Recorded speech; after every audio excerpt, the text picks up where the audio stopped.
It all started with a tiny chirp, a digital one. Its song would become a roar, shaking the foundations of an industry built on paper, ink, and authority. The news media, once the grand gatekeepers of information, thought they were invincible. They controlled what you read, saw, and believed.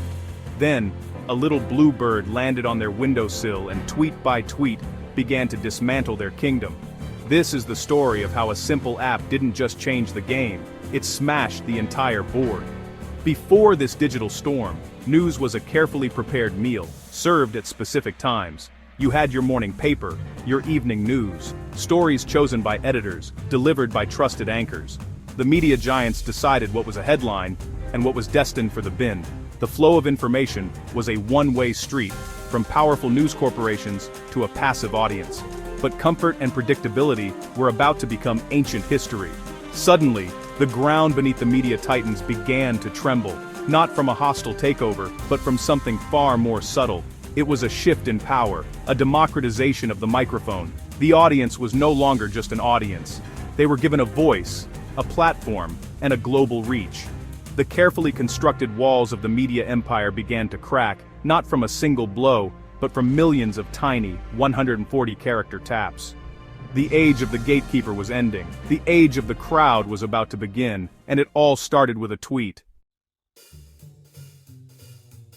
Let's step back to the pre-Twitter era, a city where only a few people held all the keys. Editors and producers were the gatekeepers. If you had a story, you had to convince them it mattered. They decided which voices were heard and which were silenced. News was a finished product, polished and packaged for easy consumption. Major newspapers and broadcasters sat at the top, setting the agenda for the nation. What they reported was fact. What they ignored might as well not have happened.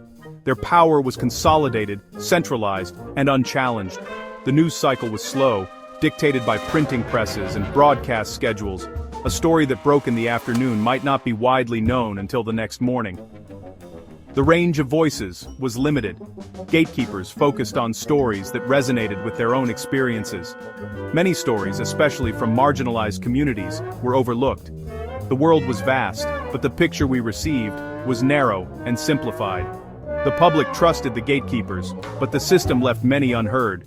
This controlled environment was ripe for disruption. The stage was set for a tool that could blow the gates wide open. All it needed was a spark. That spark was Twitter. The gates were about to be thrown open, and every voice was about to be let in. In 2006, a group of developers created a service to answer one question: what are you doing? They called it Twitter, a quirky toy for techies to share updates about lunch. No one imagined it would become a world-altering force. It wasn't designed for news, just chatter. But its magic was immediacy. A tweet was instant and public. The turning point came at the 2007 South by Southwest Festival, where Twitter's real-time nature shined. Then, real-world events changed everything. In 2008, the first reports of a major earthquake in China came from ordinary people on Twitter. In 2009, the first image of the Hudson River plane crash was uploaded to Twitter by a bystander. News was no longer hours late. It was happening live, through the eyes of those on the scene. Twitter's simple, reverse chronological feed was perfect for following events as they unfolded.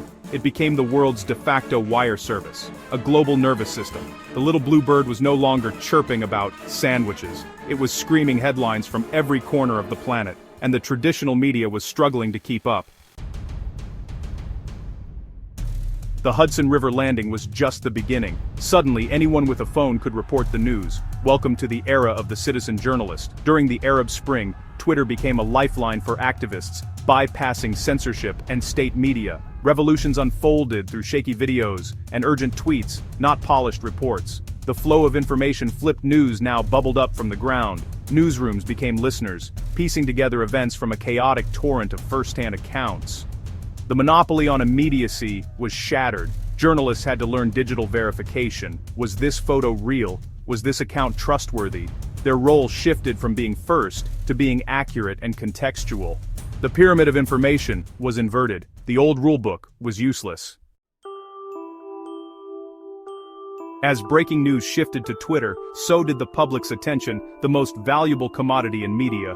traditional media lost their captive audience, Twitter offered an endless personalized stream. Subscriptions and ad revenue plummeted as readers migrated online. Newspapers shrank, laid off staff, and many local outlets shut down, creating news deserts. Ironically, news organizations had to embrace Twitter to survive, promoting stories, chasing trends, and engaging audiences on the very platform, undermining them. They became dependent on a tech company with no stake in journalism's survival.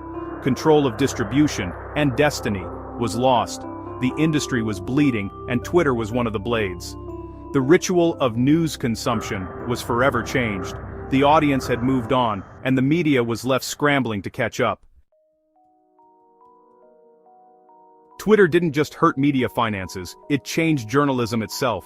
The 24-hour news cycle became a 24-second cycle. Reporters were expected to live tweet, analyze, and engage in real time. The pressure to be first often outweighed the pressure to be right, leading to mistakes and retractions. Journalists became public figures, exposed to instant feedback and abuse. Editors obsessed over analytics and viral potential, not journalistic merit. Sensationalism thrived. Complex issues were ignored. The news agenda was now set by the algorithm, not the editor.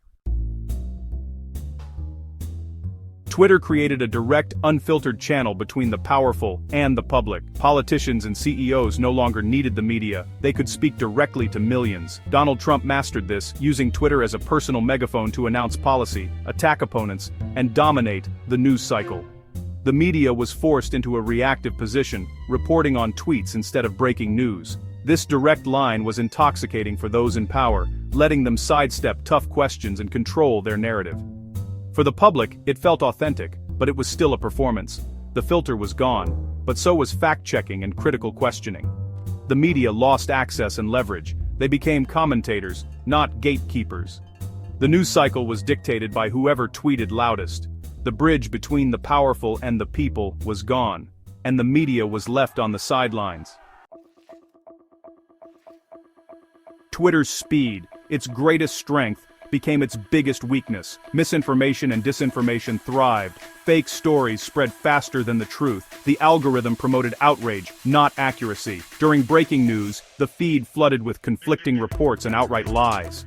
Malicious actors exploited the chaos, launching propaganda campaigns with ease. Traditional media couldn't keep up. Corrections never traveled as far as the original lie. Filter bubbles and echo chambers grew, reinforcing biases and deepening polarization. The shared conversation was replaced by angry, isolated monologues.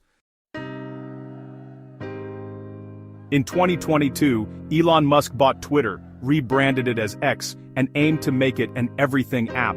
The Bluebird was gone. The platform's focus moved beyond news. Verification changes and algorithm tweaks created confusion and prioritized paying subscribers. Many journalists and news organizations left or reduced activity, realizing their central role was over. The media industry never recovered its former power. The gatekeepers were gone. The ad revenue never returned, and public trust remained fractured. News organizations still exist, but they're just one voice among millions. They lost control of distribution, the agenda, and attention. The ultimate lesson: in the 21st century, the most powerful force is the ability to capture and hold attention. For a century, traditional media held that power. Then, Twitter shattered their monopoly and handed it to the crowd and the algorithm. The old empire of ink and paper fell. The world was changed forever, not by a bang, but by a tweet.